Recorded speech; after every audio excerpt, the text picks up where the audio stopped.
question talking about testing. Tina says, I found a CV test online selling for £30. Is this likely to be a fake test? Should I trust that it's legit? Absolutely, it won't be legit. On a CD...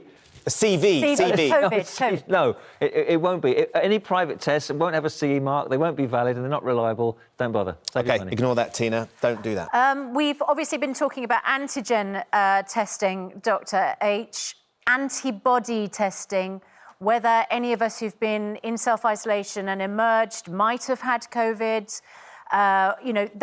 When we talk about the Prime Minister saying testing is the key, antibody testing could be the big key, couldn't it? Well, when's it coming? Well, antibody testing exists already. What we need to do is to make sure that the tests that are being used are accurate. There are many tests that are being sold and peddled now which won't be accurate, and therefore they're not reliable and next to useless. It shocks me and it disturbs me and disgusts me that there are private companies that are flogging antibody tests right now, which may not be accurate. It's actually illegal to do this right now to members of the public, but it's being done for up to £275 a time.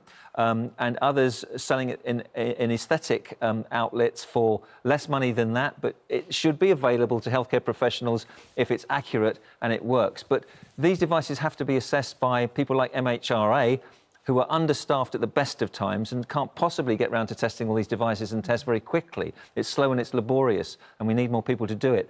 So when you're being offered a test, be really careful to check that if it's got a CE mark, ask if it's reliable, and certainly don't pay for one, because these tests, if they're available, should be requisitioned right now by the British government and made available to healthcare professionals so they can find out whether they are now immune, whether they've had the virus and can safely come back to work. Steve on Twitter says, I see lots of people spitting in the street.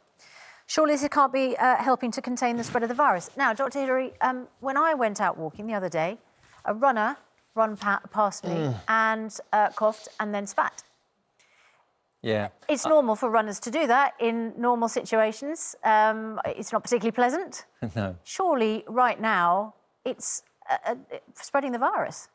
Well, possibly. Clearly, when you're running, you produce a bit more saliva, and you do see runners spit the saliva away. And of course, it's coming from your mouth and throat, and potentially, if they were carrying the virus would exist on the ground or wherever for up to a few hours. It wouldn't necessarily be airborne, but it would certainly be on the ground. So it's not a nice habit anyway. And, it's something to be discouraged. But it's not a major threat. OK, it just looks unpleasant. You'd have to be within it's not 2 nice, metres of the runner. One quickly as well, Noreen, I live on my own. I'm finding it very hard. Is it too late to move in with my partner?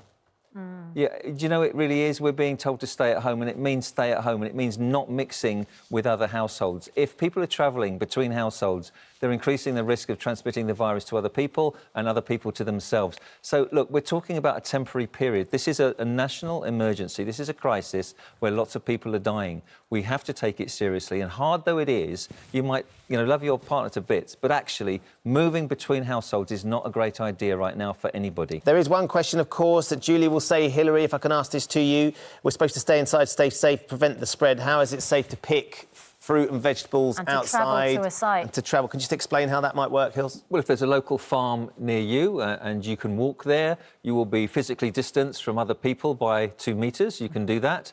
You'll be out in the fresh air, where ultraviolet light and the cold weather helps to kill off the virus. And you're doing a great job. So as long as people then wash that fruit, just in case you had the virus, if people wash that fruit or cook vegetables, then there's no risk to them or to you, and you'd be doing a massive effort to help the country. And so of course, I would encourage that. Of course, Dr Hilary, you would be classed as a key worker, wouldn't you? This is essential work. It's contributing towards feeding the nation. Absolutely. And it's obviously not work that you can do from home. So there's a little bit of leeway there, isn't there? Yeah, I'd like to see the Minister for Agriculture look into that and come up with a plan that could be rolled out nationwide. And I just want to say at this point that, people are doubting what's going on in terms of what the authorities are telling us. I think it's right to do that, but I think there's no point looking back and saying what we should have done, what we could have done, what we might have done. Where we are right now is what Kai said in Germany. It's about human behaviour that will get us out of this. Testing will help, but it's not the be-all and end-all. even if people were tested at home and were negative, they would still have to stay at home right now because we've got we're in the suppression phase. So I think looking back is not very helpful. I think we need to do what we're doing now, and that is to stand firm. I know the figures are going up and everyone's scared, but we expected that, we predicted that. So people need to sit tight, stand firm, stay at home. It's that human behaviour that will get us out of this, is everybody adheres to it and not panicking. A couple of quick questions, if I might, Hilary. Sure. Andy says on Twitter, my 80-year-old parents have finally found a flight home from Australia on Monday. What precautions can they take to stay safe on the journey? Well, gosh, I know that cabin crew are looking at people with symptoms and making sure that they report ahead if they see anybody on the flight with symptoms, so the plane is temporarily quarantined, and then health and security officials will do what they need to do when people get to the airport. But they're elderly. A flight isn't ideal, to be honest, right now, anywhere in the world. When they get here, of course, they will be exposed to virus unless they self-isolate at their age, which they should be because they're in a vulnerable group. It's just about doing all the simple things that we're telling people to do, which is wash your hands, use hand sanitizer, clean hard surfaces on the aircraft. That would be important. Not use public transport when they get to the other end. So, you know, it's about minimising social contact. Okay. If they want to come home, clearly they want to do that, but then they need to stay self-isolating in the home. And one other quick one. My mum is currently having to put herself at risk going into a pharmacy to collect my granddad's meds. I'm not happy about the frequency of it.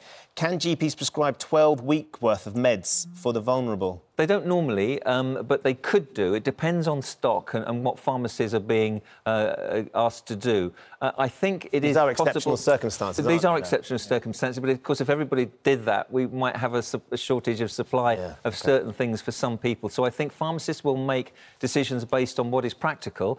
Certainly, GPs can extend the time for a prescription, so from 1 month to 2 months. That would be sensible in some situations. So would you advise then in that situation, put a request into your GP, explain the circumstances?